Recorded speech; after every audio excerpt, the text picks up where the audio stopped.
வணக்கம். தமிழன் செய்தி களம். மயிலாடுதுறையில் புகழ்பெற்ற பரிமள ரங்கநாதர் ஆலயத்தில் நடைபெற்ற கிருஷ்ண ஜெயந்தி விழாவின் தொடர்ச்சியாக நடைபெற்ற உரியடி திருவிழா மற்றும் வழுக்கு மரம் ஏறும் நிகழ்ச்சி. ஏராளமான பக்தர்கள் கலந்து கொண்டு சுவாமி தரிசனம் செய்தனர். மயிலாடுதுறை மாவட்டம் மயிலாடுதுறை திரு இந்தலூரில் பழமை வாய்ந்த பரிமள ரங்கநாதர் ஆலயம் அமைந்துள்ளது. 108 வைணவ திவ்ய தேசங்களுள் 22வது தேசமாக காவிரிக்கரையில் அமைந்துள்ள பஞ்ச அரங்க ஆலயங்களுள் 5வது ஆலயமான இங்கு நேற்று முன்தினம் கிருஷ்ண ஜெயந்தி விழா வெகு விமர்சையாக கொண்டாடப்பட்டது. 3ஆம் நாள் திருவிழாவான இன்று உரியடி திருவிழா மிக விமர்சையாக நடைபெற்றது. இதனை முன்னிட்டு பெருமாள் மற்றும் தாயார் சிறப்பு அலங்காரத்தில் எழுந்தருளி வீதி உலா வந்து பக்தர்களுக்கு காட்சியளித்தன. தொடர்ந்து உரியடி நிகழ்ச்சி நடைபெற்றது.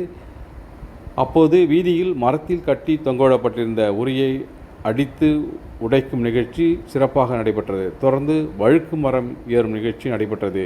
இதில் ஏரி உச்சியில் தொங்கவிடப்பட்டுள்ள பொருளை எடுத்து பக்தர்களுக்கு விநியோகம் செய்யப்பட்டது.